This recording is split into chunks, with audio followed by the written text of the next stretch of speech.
Let's have a look at the bracket, because confirmation then, as you can see, Argentina are going to play in the quarterfinals against either Switzerland or Colombia. They play a little bit later on today.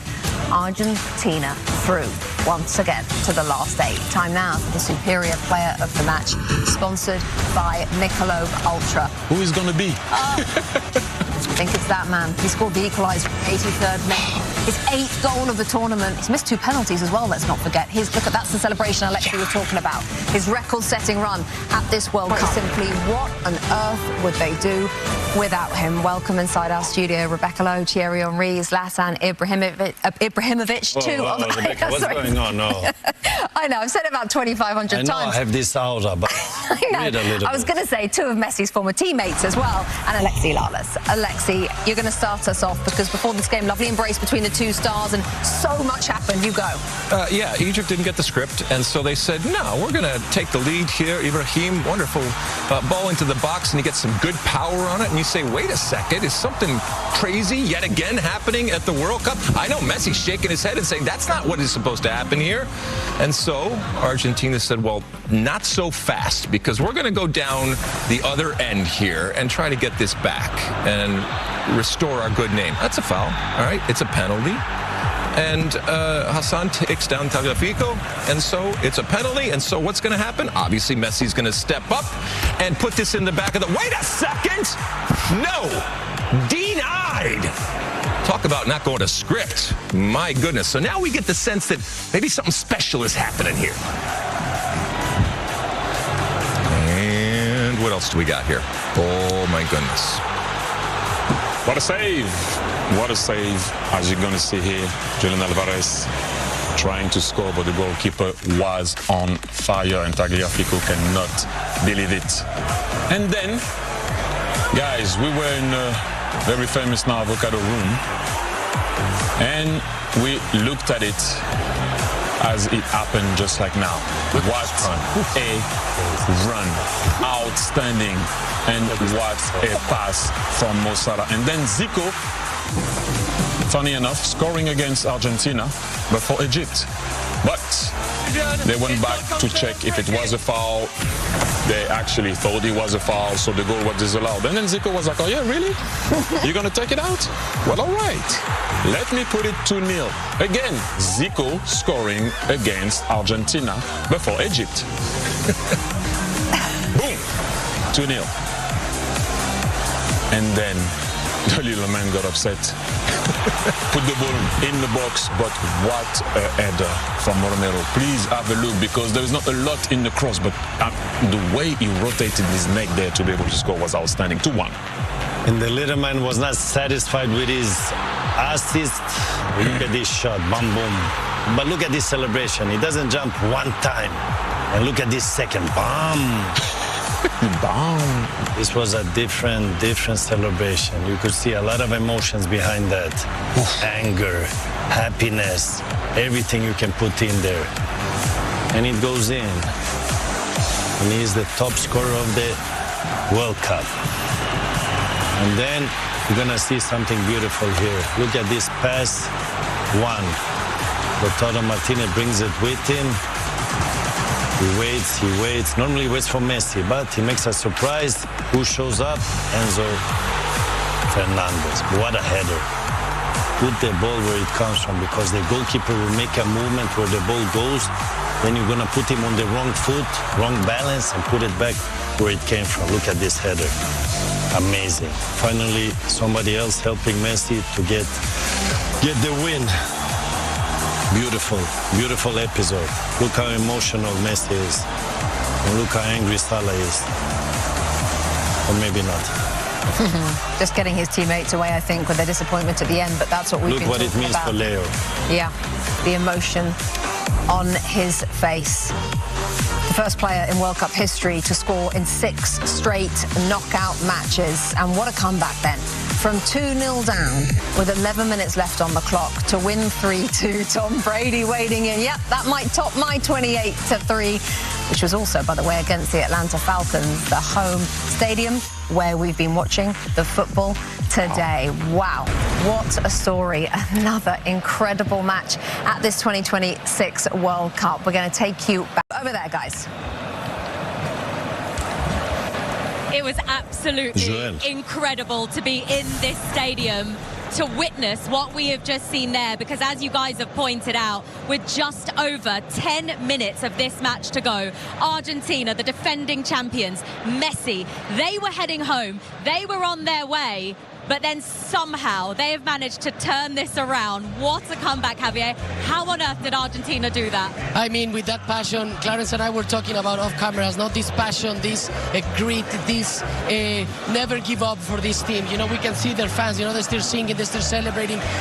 What we felt over there watching the game, it was like, regardless of the 2-0, the supporters were feeling that they might come back, you know, and yeah, they were coming, the goals were coming, but I think a substitution that it was very important, Clarence, of this game. Very important, and you said it all, that the heart that this team has shown when they won the World Cup. The same thing I'm seeing here in Lautaro Martinez. We were calling it. They needed something different. Alvarez was a bit all over the place. We needed a bit more experience, somebody who could think about the game and add value to what Messi generally does as an architect. And of course, he's celebrating here with his fans. They waited a lot of time here on the pitch, right, Jules, to celebrate with the fans. And I mean, it's emotional. Yes. It's very emotional. Also because if we go back now to Egypt, what a match they played. Oh, wow. Incredible. Yeah. What a match they played. How big is that decision now when we look back at it to disallow that huge. goal? I think it's huge, and this doesn't go in favor of Egypt, obviously, or against Argentina. It's just a very harsh, in my point of view, you know, play over there that, yeah, they went, they reviewed it, they said it was a call. For me, it's very soft, even not a foul, but it's part of the game you need to play. What surprised us the most, it was that regardless of that call, Egypt said, okay, let's play, let's keep playing, and then they scored the second goal in another very good counter-attack. And then we cannot even blame Egypt on anything what happened. I mean, the goals were just quality goals of Argentina. Congratulations. Yeah, so, I mean, look at the third goal. Alvaro Martinez,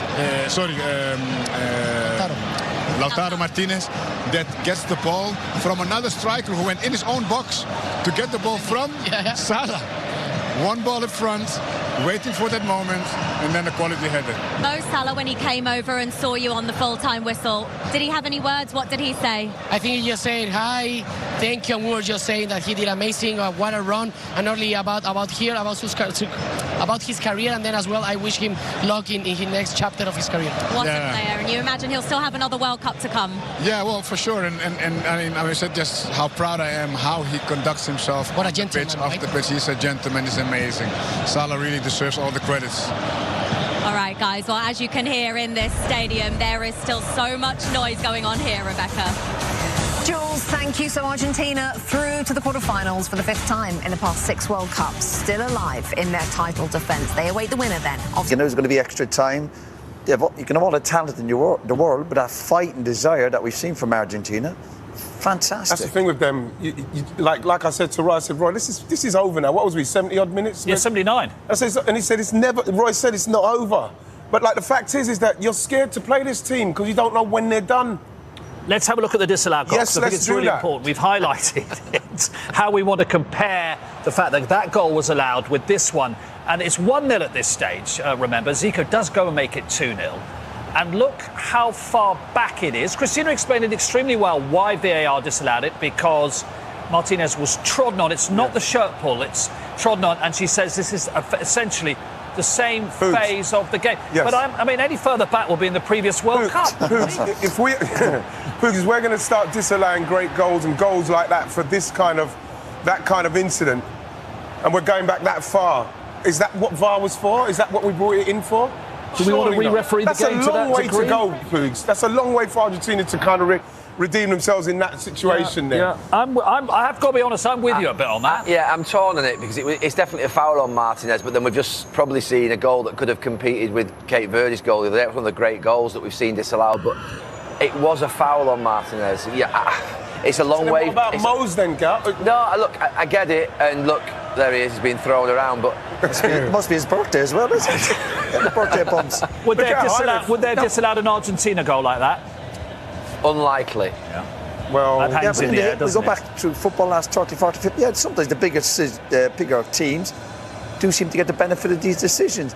But it shouldn't take away from what Argentina have also have achieved here. You're 2-0 down with 10, 11 minutes to go, injury time.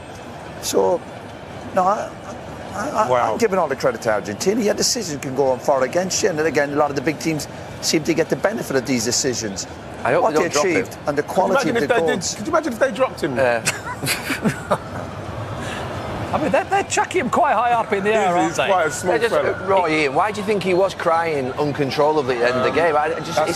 It's interesting that from him. I think when these guys play, and again we go back to the football, and Messi has it, and these great players we saw. Football's an emotional game. We can't forget that. These players aren't robots. And again, Messi will be going stuff the pressure. He's missed a penalty. Yeah. He's think the team. It's a big shock to lose to Egypt. And these affect these great players. Yeah. It's a sliding doors moment of what might have been. It might have been the last 10 minutes of his international career. And remember, like Gary mentioned just quickly, about what it means to Messi and what it means to those Argentinian fans for Messi and the pressure that Messi's under and why he's crying and why he leads them out, what he means to them. Right, well, we're going to take a break and then we will do the other goals as well that we haven't seen. Some terrific goals in there. Let's look at the Egyptian goal, Gary, which is a really good header. Even if they're defending, you've got a query mark over Martinez and what he's doing here. Yeah, I'm surprised because he's usually the best, actually. Because of his size, he's very aware of being body-to-body and touch tight. He puts a great delivery into the back post. But you just watch him here. He's close. He's sort of wrestling with that Ibrahim, and then all of a sudden he just steps off him, and I think he might just be thinking about stepping up for offside with the rest in line. But just watch him, he's quite tight, he's tight, and that's what he does. He's very good at it, and then he just switches off for a split second. Maybe he thinks that they're going to push up, but it's a great delivery, great header, and look, gives Egypt a fighting chance here. Yeah, when the ball goes in there, sometimes who really wants to win it? Brilliant header. Yeah, it is. He's heading it back where it's come from as well. He's just got on the right side of him. He's just got a good. Just head it back where it's come from. Yeah. And puts them 1-0 up. Right, so Lionel Messi, for all his brilliance, misses another penalty.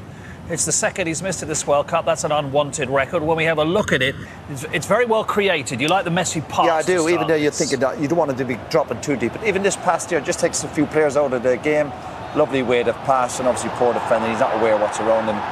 Obviously clever to just get the touch on it and then the penalty. And to be fair, we're watching it here in Righty. We didn't fancy him. No. I know his record obviously is not great. No. And again, Ali's mentioned there, for a great player like Messi, almost lacking that belief in himself. It's amazing. So he's missed half the penalties he's taken in the World Cup. That excludes penalty shootouts. Yeah. Gary, doesn't someone have to take penalties? We've it up, given the views on why the second Moroccan goal was disallowed. Let's have a look at the one which did count, which seemed, for all the money in the world, as if it was going to lead Morocco to a very famous win. And I'm happy to admit it, because Ian's just reminded me off there. With the speed at which they broke, I said, well, that's because Argentina's legs are giving out on them, Ian. They showed. I know. That was an amazing break, this. It was. I thought that I didn't think Mo was going to get it to him, but this was the skill here from Hassan. That's fantastic bit of skill from Hassan, and in the finish, obviously he's not going to miss from there. But again, look, Gal, you're talking about the centre halves, and he was thinking about the centre halves. You watch Romero and Martinez, and they're the best, worst centre halves in the world.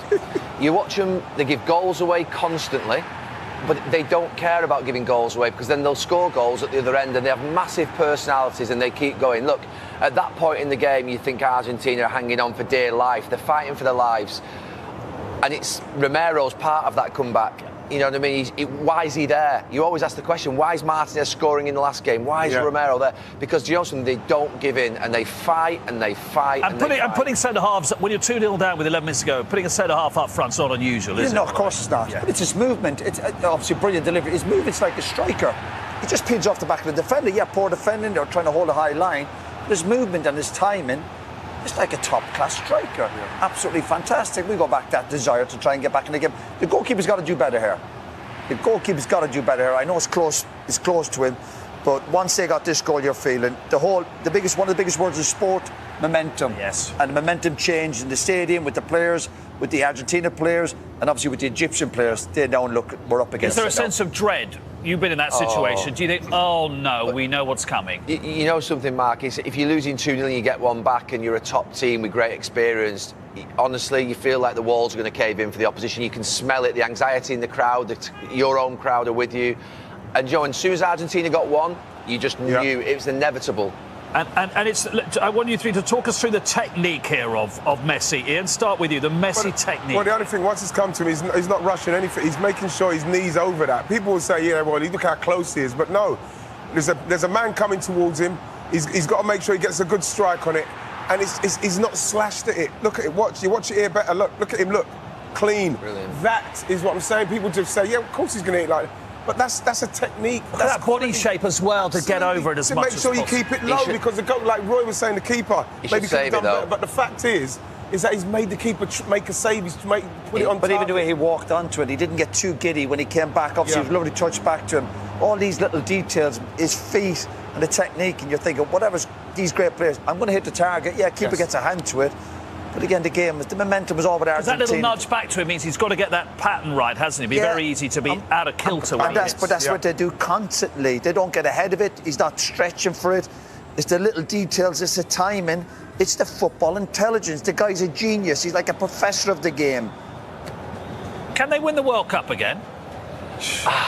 I said they couldn't last time. Do you know something, Mark?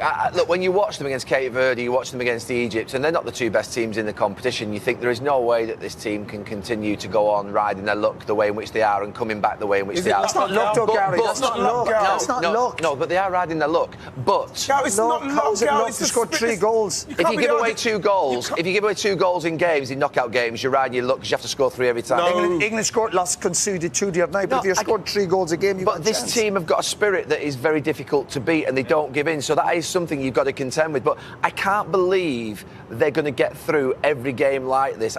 They're not playing well enough. But there's a but. Yeah, but Gal, if they do go to that, do you? Well, do you think they can win it? Yeah, I do. And the reason why I do is because I'm afraid of them. I'm afraid of them because when they go up, they're not beaten. You've got to. I think they could get through that half of the draw. Of course they can. Definitely. I think they definitely get through that half of the draw. The best team don't always win the World Cup. You don't have to be the best. But if you've got Messi, you've got fight and desire, gives you a hell of a chance. If France don't win it, they will have let themselves down badly against an Argentina in the final. If Argentina were to get there. Technically, yeah.